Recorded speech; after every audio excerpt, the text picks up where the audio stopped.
For decades, college athletes were not paid for their success on the field, no matter what part they played in those multi-million-dollar television contracts. Pay to play, if caught, could lead to an athletic accomplishment being wiped from the records and years of hardship for a collegiate program.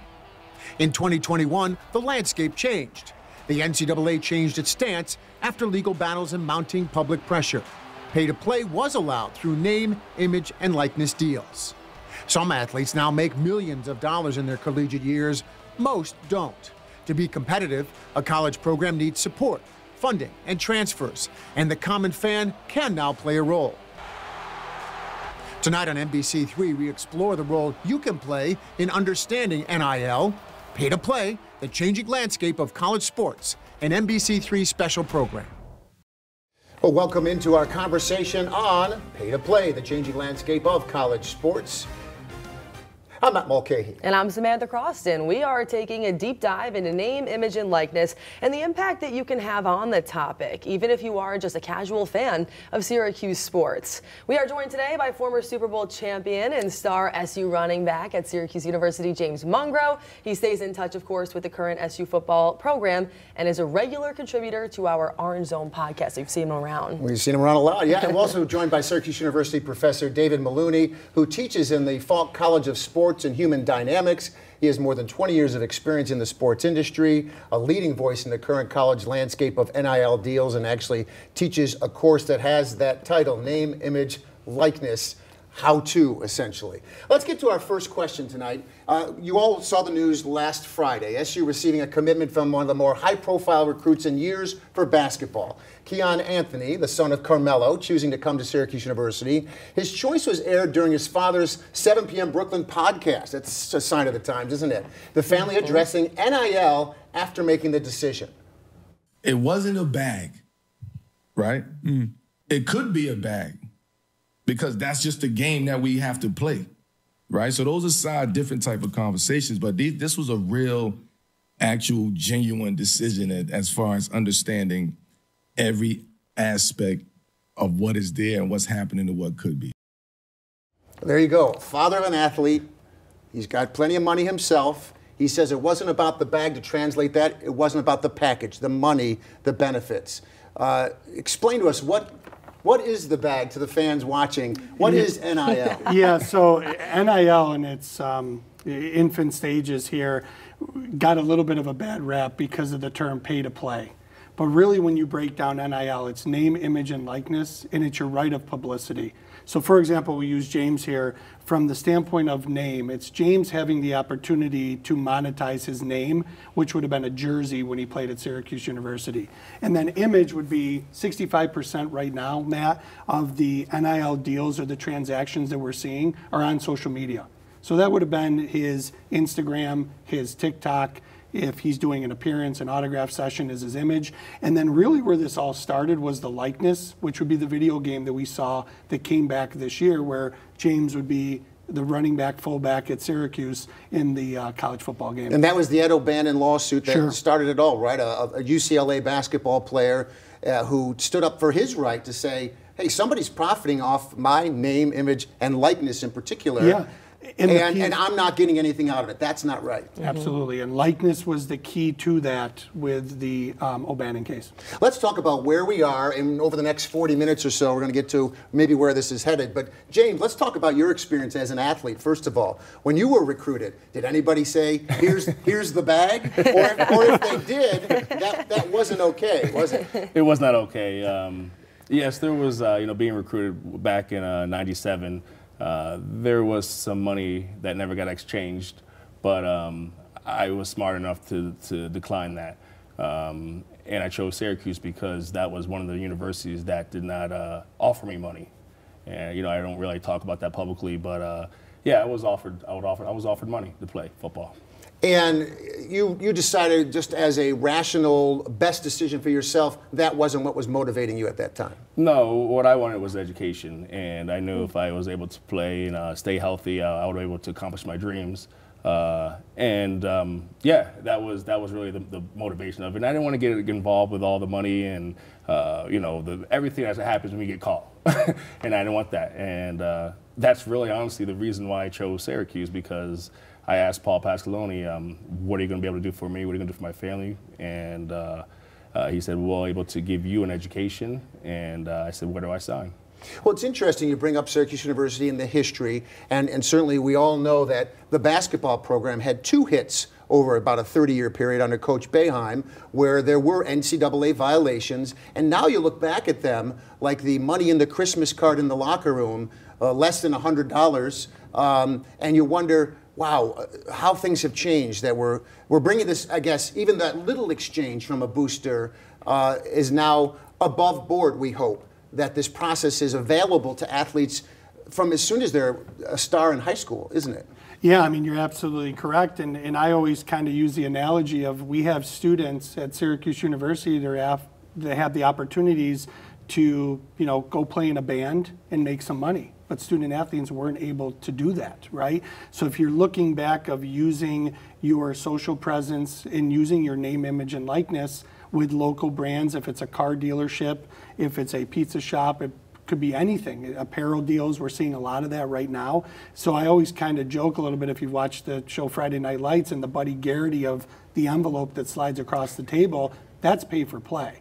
And I think what the general public doesn't understand is it's these student athletes are trying to be entrepreneurs, right? And they do have some folks around them that are guiding them correctly, some that are not. But I think fans and parents of prospective student athletes need to understand what this really is. And we've gone back to the definition of your right of publicity to try to generate some funds where it could be that, hey, I want to take my offensive lineman out to dinner, and I can use me as the quarterback for the we over the me.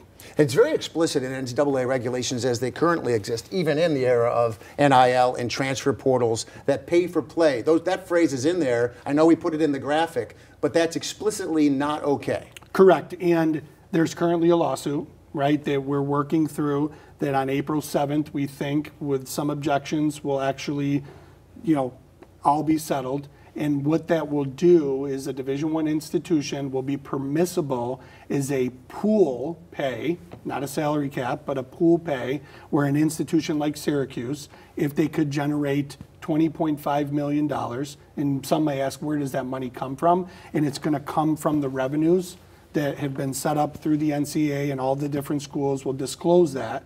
And then Syracuse would be able to pay their student athletes up to $20.5 million per year based off of this past year's revenue.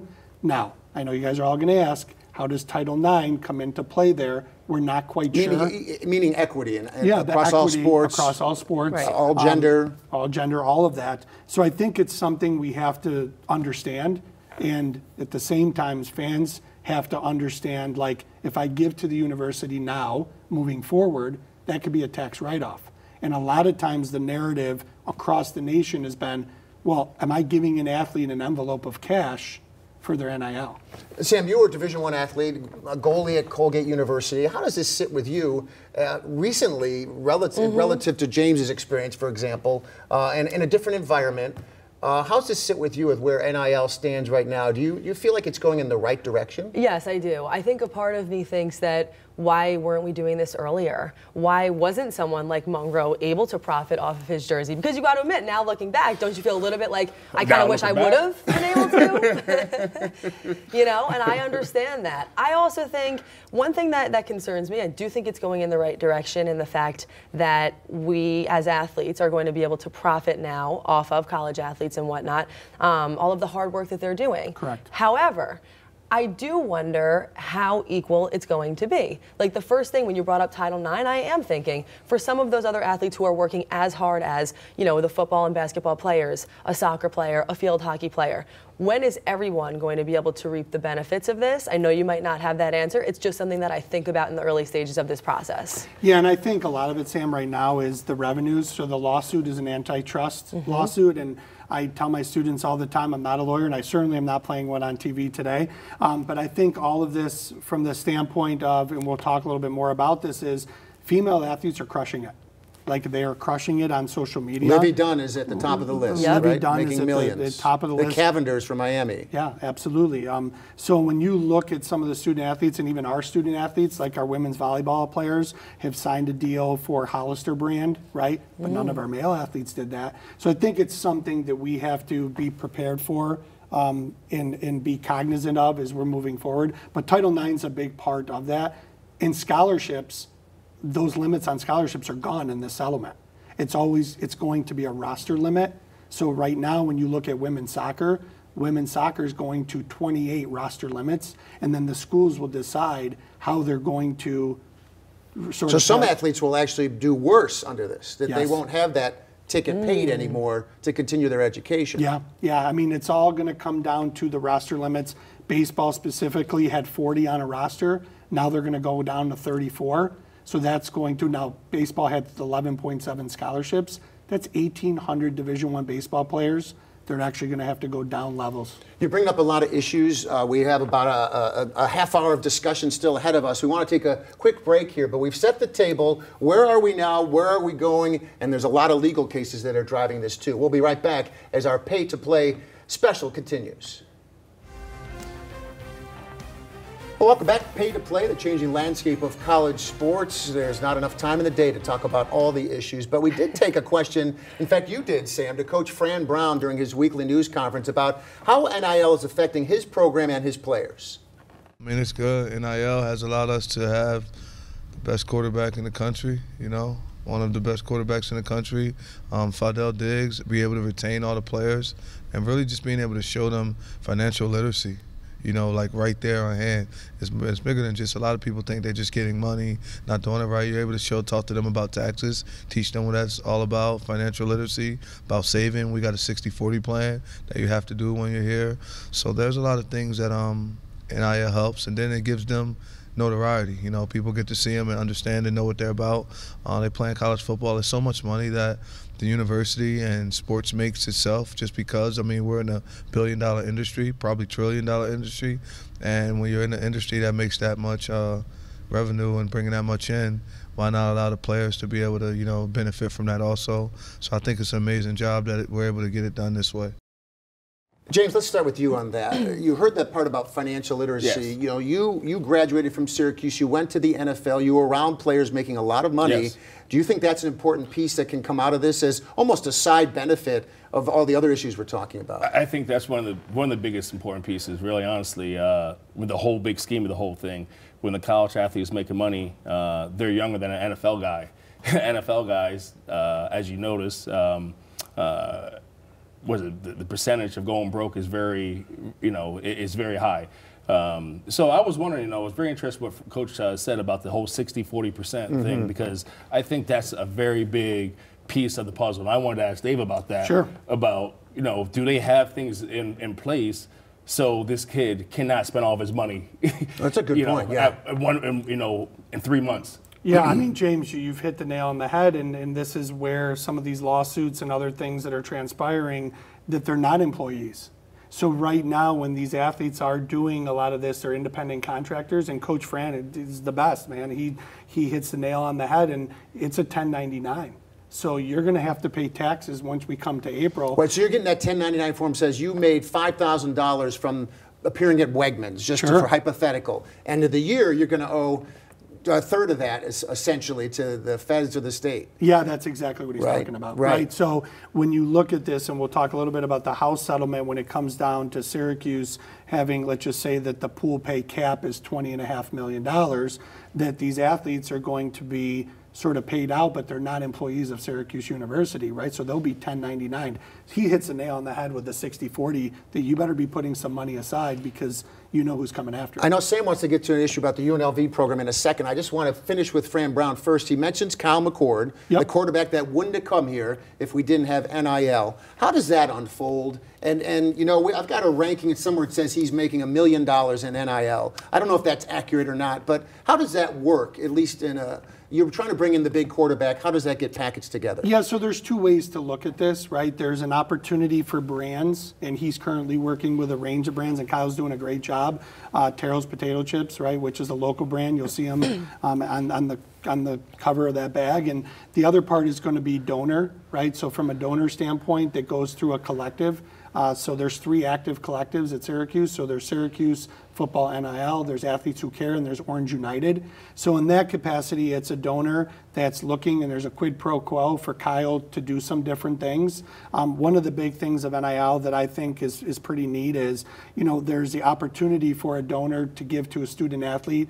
They may do some community service things, but they'll also bring some light to that charity. Then folks will see that like Coach is talking about, if Kyle's saying, hey, please help donate to the Boys and Girls Club for a new locker room or a football field, that's actually a campaign that Kyle's using his name, image, and likeness to give back in a good way. And you're concerned with this idea of a contract, what's written, what's stated. I was telling you guys about an interview I heard on an NIL podcast, a player going to Duke, who ended up at Duke and is very happy there, but going to another program was offered $850,000 by a coach he never met before. There was nothing in writing there, Sam, and that's played out at UNLV, hasn't it? Yeah, that I think is the scary part. It reminds me of a situation from UNLV. The quarterback was Matthew Sluka there, at least for the first part of the year. We knew about this because he was supposed to be playing against Syracuse, and all of a sudden, he quits. And at first you're wondering, why is this? It turns out he was promised $100,000 by an assistant coach, and he hadn't received it. So at first, when that's all you hear, you're thinking, well, of course that makes sense why he left. But then you hear that was only a verbal promise. There was never anything in writing. And now it leaves me feeling confused. I felt like on the one hand, Matthew Sluka was vulnerable in that sense, right? Because no one was really looking out for him. But on the other hand, that's why it makes me wonder, do these things have to be written down? I get it that it's not an employee, but when money's involved, shouldn't there be a contract of some sort? Yeah, I mean, Sam, absolutely. And a lot of times that has to go through the collective. It's really impermissible for the coach. But again, there's a lot of hearsay back and forth and conversations, and there wasn't a contract there. And the collective, really, when he steps foot on campus, he should have had that in writing. Now, what saves Matthew in this case is the NCAA does have a rule in 2 sports, and a lot of folks don't understand this, and it's the basically redshirt year if you play in 25% of or participate in those events. So football and wrestling are the 2, and now they're coming back in the NCAA saying they're going to look at this for all sports. So think about men's basketball, women's basketball, lacrosse, baseball, women's soccer. If you're going to play in 25% and then you retain that eligibility, and then that's actually, I think, a ploy to save everything that's going on in the portal. So less kids are going to go into the portal if they know they still have 4 years, because you're a freshman that might get in a baseball game 11 times to pinch run or play defense instead of going in the portal and losing an entire year. Well, you just opened a portal to a whole nother topic. James, what's your impression been of the transfer portal? Not to only go there, but as it relates to NIL and how there's these enticements out there, and do they really pay off for athletes? Well, the whole transfer portal, this is what I want to ask you first, Dave. So, hypothetically speaking, I'm going to Syracuse. Sure. Syracuse wants me to come to school there, and I'm saying, okay, well, listen, I want to come there. You got to give me, $5 million. Now, through the NIL deal, I can still transfer, but in the contract it says, okay, you're coming to my school, I'm paying you $5 million, you have to stay here for 4 years, or you have to give me money back or whatever like that, vice versa. Can they write deals like that as well? So, James, you've opened up a can of worms, and with the new settlement, there's no more letter of intent. So what's going to be is a financial aid package. So let's say quarterback, running back James comes from Pennsylvania, you're going to actually have a contract with that institution that we can actually pay you pool pay money. Are you going to have a scholarship, or are we going to pay you enough pool pay money that you pay for your own tuition? You're going to want scholarship, James. Yes. Okay.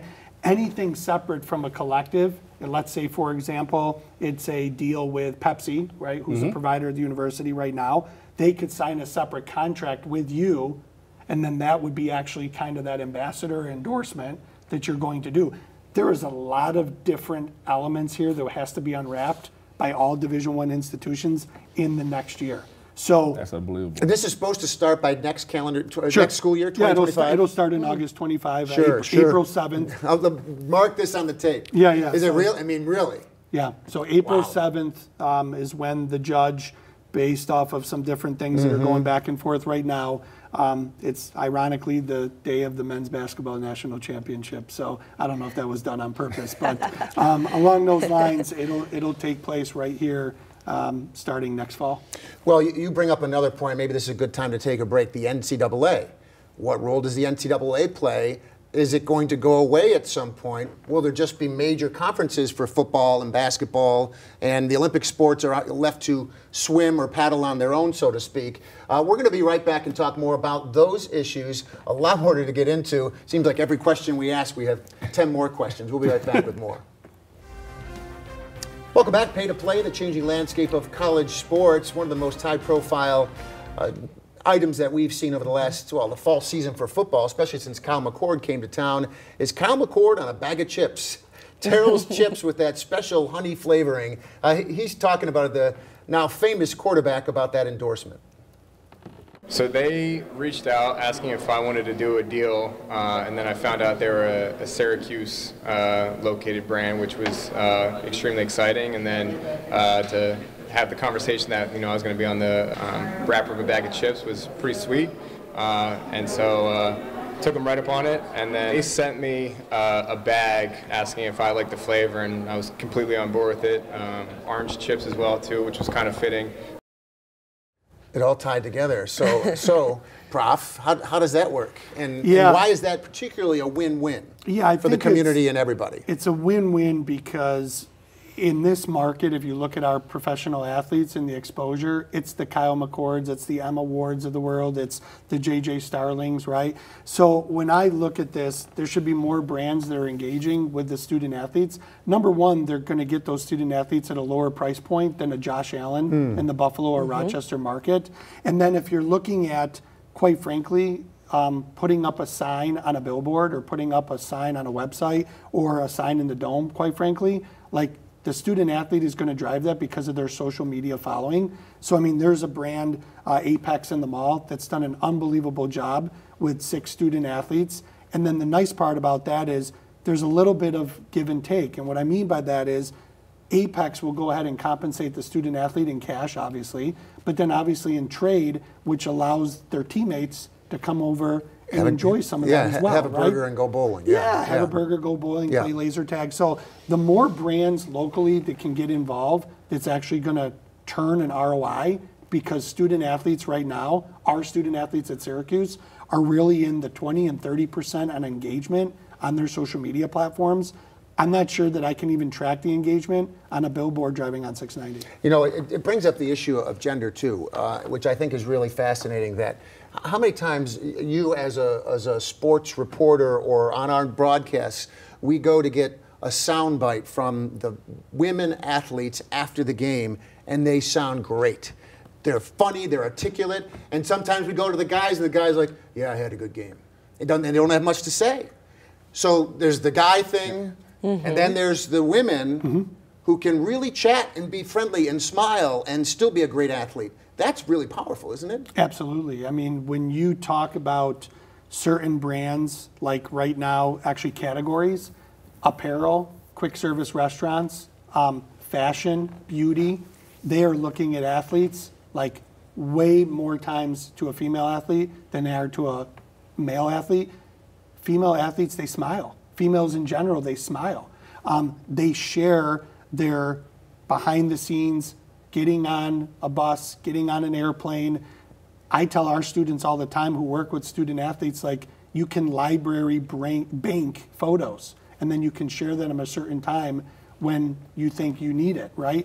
It's nothing against the male student athletes, but a lot of time that's the rough and the gruff, no matter what sport it is. And that's where you're seeing brands really take to female athletes on social media. Yeah, it feels like that the male athletes are maybe winning on the playing field because they're Shedeur Sanders at Colorado, and high profile. He's Deion's son and so on. He's topping the list. He's bringing in millions of dollars. But the female athlete really has an opportunity to be more engaging, just like in real life. Yeah, Matt, those two are actually not good examples, because Shedeur and Travis Hunter also are engaging. Always so smiling. Now you put it both together. Those two guys. That's a good point. Are unbelievable. That's a good point. They're unbelievable. Yeah. But I think it brings up a question that now has me curious. When you talk about social media, now social media isn't just something that's for fun. It's something where it is actually a moneymaker. You as a professor, should there be classes now on this? How to engage on social media, how to use social media platforms, and gender aside, does it give younger people an advantage in certain ways to be literate in social media and beyond? Yeah, Sam, thanks for the plug. So I'm currently teaching 2 NIL courses, and this is what we talk about religiously, is the social media aspect of that, right? And engagement, right? And how do you handle when someone posts something that's not so nice? Yes. Accountability, like what happens? Like I was just thinking about that, like social media is all good, but there's always gonna be some negative social media in something a guy is doing something wrong. So the accountability of the athlete, how does that affect the NIL stuff? Is there some, you know, like, listen, if you don't do this, do that, we're taking your money back? You know, what are the rules? What are the parameters? What's the bar that has to be set? Here, what's very interesting is then, James, going back to your comment before, there are contracts, right? And let's just say an athlete is supposed to post. Now, again, on Instagram, your post will stay, and then on a story, it goes away in 24 hours. So a lot of these brands are looking for a combination, and athletes don't understand that. So, Sam, back to your point, this is why we have a prestigious Falk College. We have Newhouse. We're trying to teach these student athletes.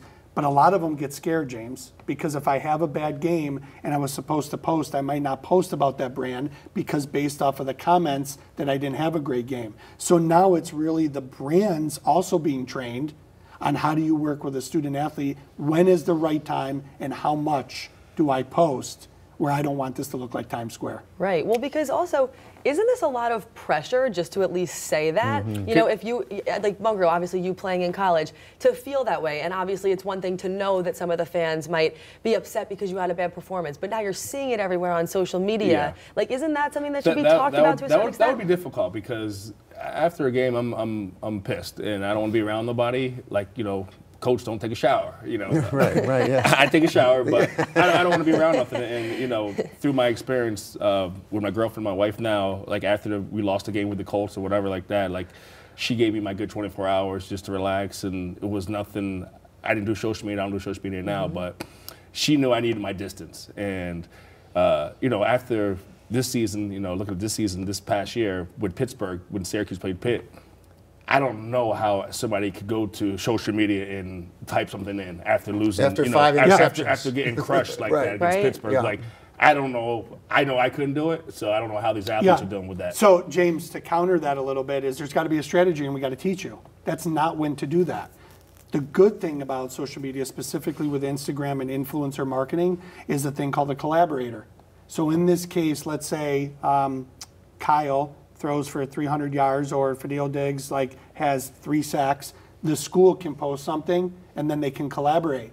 And if Diggs wants to accept that, it shows up on his feed. So as much as it's a responsibility for an athlete, it's the real responsibility of the schools, because the athletes can simply accept that. So if James has a 200-yard performance at Pittsburgh and we win that game, and the school collaborates with James, when he gets on the phone, he will get a notification that Syracuse Athletics and Cuse Football want to collaborate, and then it shows up on his feed, which helps build his brand. What about the kind of the office politics of that, though, where Fadil may have had a sack, but Justin Barron popped 2 guys, you know, had 2 big hits, and he doesn't get it from the university? Does he end up in somebody's office on Monday saying, hey, I had a chance to be viral here, and you guys didn't do it, why not? Yeah, so Matt, that's a great piece, and Instagram is always evolving. It used to be that you could only collaborate with 1, and then 2, and now it's unlimited. So in that case, what you'll do is you'll collaborate with Justin and Diggs and McCord and LeQuint, and that's the way that they've evolved, because Instagram's really good at understanding the power of influencer marketing, and I think that this is something to keep an eye on, that we're always learning, and I'm teaching in class too. That's fascinating. You know, we have more issues we want to get to. I still haven't got back to the NCAA issue. Sure. There's other lawsuits out there. Let me get to that other lawsuit that I'm thinking about while we have a couple minutes in this segment. Dartmouth College.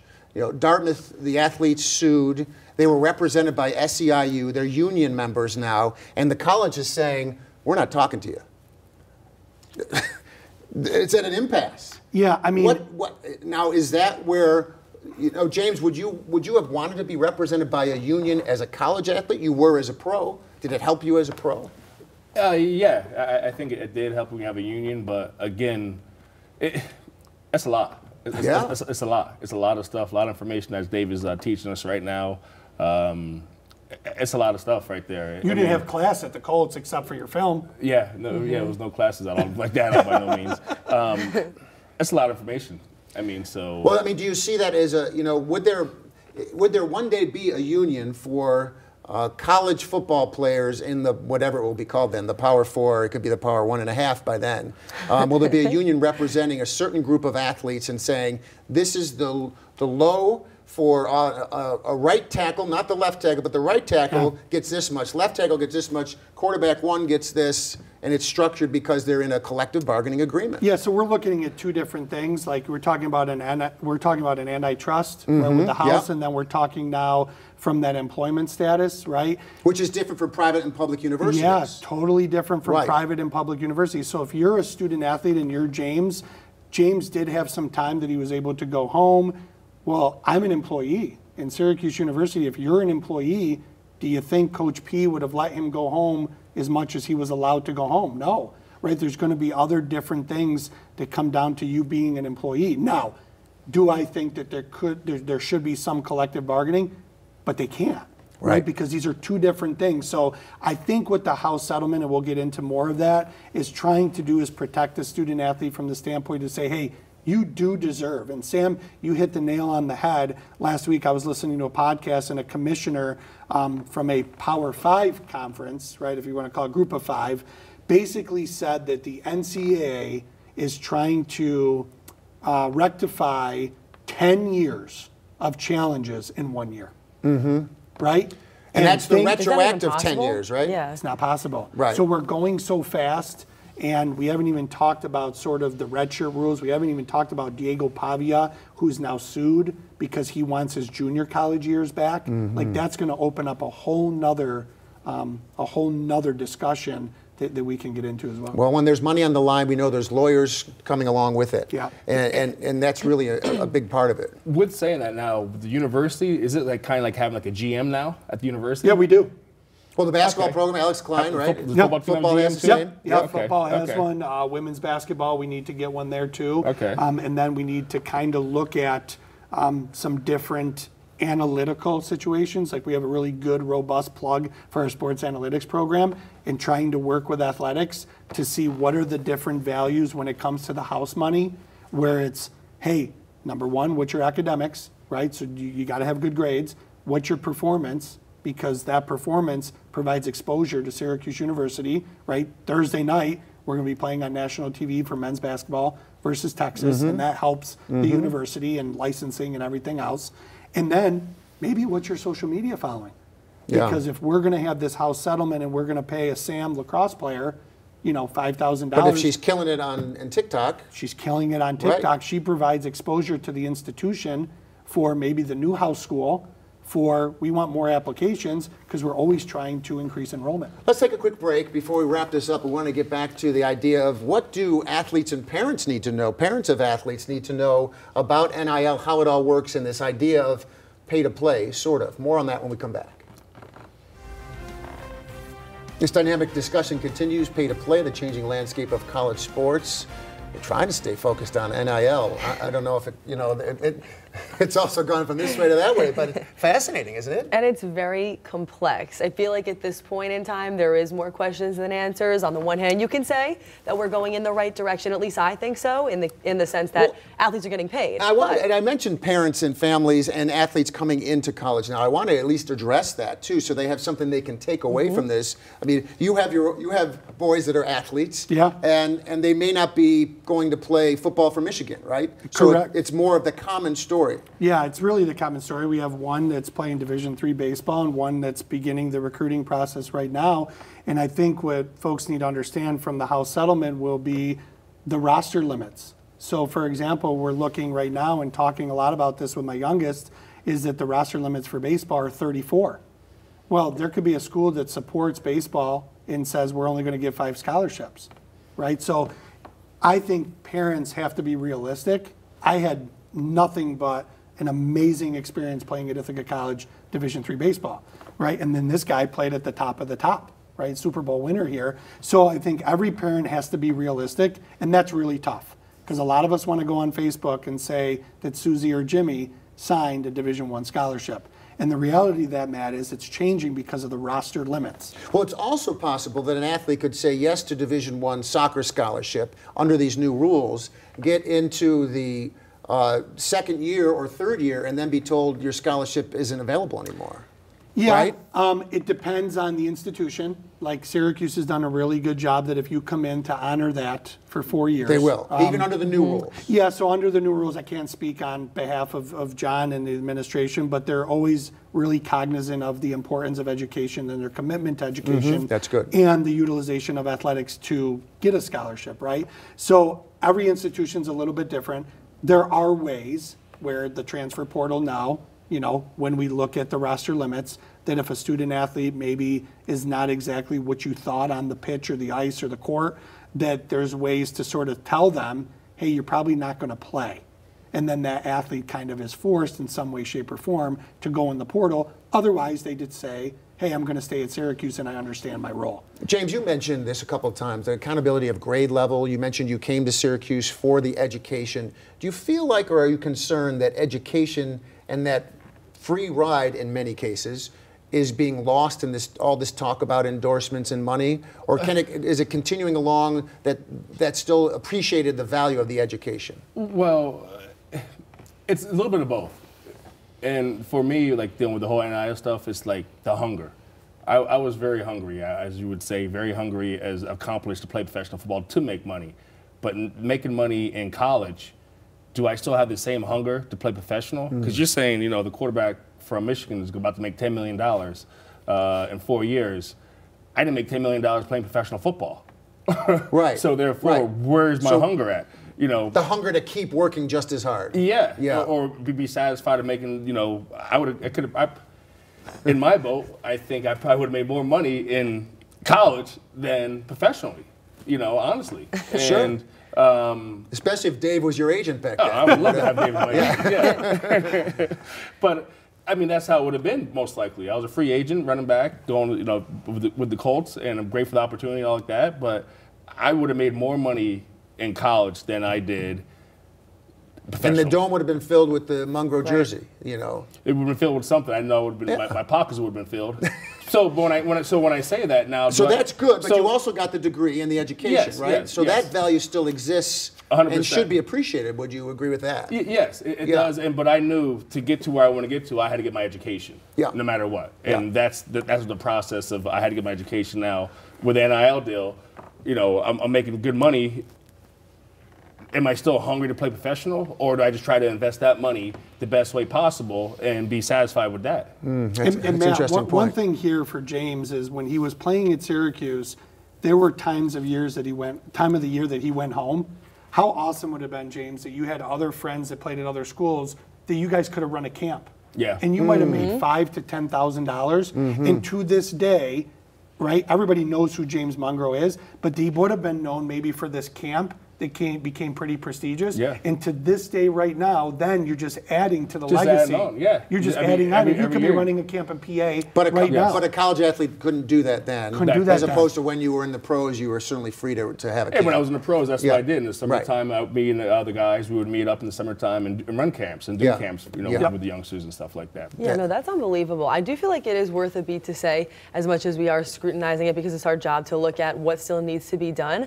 I don't think that the average fan realizes how many opportunities and ways there are to make money now that this is in play. Sure. It's not just the Instagram and the social media and the brand deals. Maybe it is camps, maybe it is jerseys. The opportunities are endless, and I think to a lot of kids and athletes, that money really makes a difference. But my question, particularly for James Mungro, might be, how much of a difference does it make? Would NIL have been the biggest factor if you were able to, quote unquote, make a bag, or were there other things like the team chemistry and the coach and the opportunity to win that would have been equally as important? Well, that is, and at that time and back in '97, you know, Syracuse was a great football team. They were just heading upwards, and great players, great coaches, and but there's other teams though as well. I mean, there's other competitive teams that are just as good as Syracuse and I could have chose from. But, you know, in that aspect of degree-wise and all that type of stuff, I felt like Syracuse was the best fit for me, for my degree, close family. Parents weren't rich, so they couldn't fly to all the games. But with NIL deal, you know, there's a different change now. Now, you know, it's legal too. Now illegal to have your parents fly to away games or going to home games. So there's a lot of stuff though. This is so much different things of how you would approach this now. Yeah, I mean, the recommendation, like yesterday, the transfer portal opened for women's soccer. There's an anticipation that there's going to be 900 female student athlete soccer players in that portal. Why? A lot of that has to do with the restriction now on the rosters going down to 28. So they know that they're the one that has to go? Yeah. Before they're told? Yeah. Or Matt, they've been told. Or they've been told. So the Penn State women's soccer program, all of their incoming recruits, because of the roster limits, were basically told, like, hey, we're not going to sign you because of this. And the coach has been really good. It's all in the national media now that she's been reaching out to other schools trying to help those young ladies. There's a lot of pressure here for student athletes, and we haven't even talked about this whole mental health side of things. James knows how much time that he spent in the weight room, in the film, on the field, in the classroom. You know, Coach P, just like Coach Fran, that academic component, like there's somebody outside your door making sure you're walking in that classroom. You talk about the mental health, and maybe that's a good place to kind of wrap this for the day, and the pressure. You know, I would think that if I was a relatively elite athlete coming out of high school that I'd be thinking dollar signs. And how do you even get your mind off that to be focused on, no, I need to become a better player or athlete, and the rest of that will follow? That seems like a big challenge. And are universities addressing that? Yeah, and I was just going to say it is a responsibility of the university to make sure that you have those folks that you can go to outside of your respective coaching staffs. Because like James had a running back, fullback coach, that the way that that individual feeds his family and takes care of his family is based off of the performance of an 18 to 22-year-old kid. Sure. And so institutions right now should really be looking at who am I going to hire in that mental health capacity, or using the university, like specifically like we have some of those folks in Falk College that can assist, and really having a robust system, because you do not want this thing to go sideways. Yeah, that's a really good point, isn't it? Yeah, it is. I know that some schools have that. Even going to Colgate, I sort of helped to start this program called Wellness Advocates that would help with student athletes. There's sort of like one liaison for each team, and you could talk about those kinds of things and issues. Does Syracuse have any program specifically for athletes where the focus is mental health, or psychologists maybe, or therapists who can discuss these kinds of issues? James, you're smiling. It sounds like, do they need it, or did it? They do have that. They have that. My wife was involved with that many years back when they first got it started. Probably I would say 5 or 6 years ago.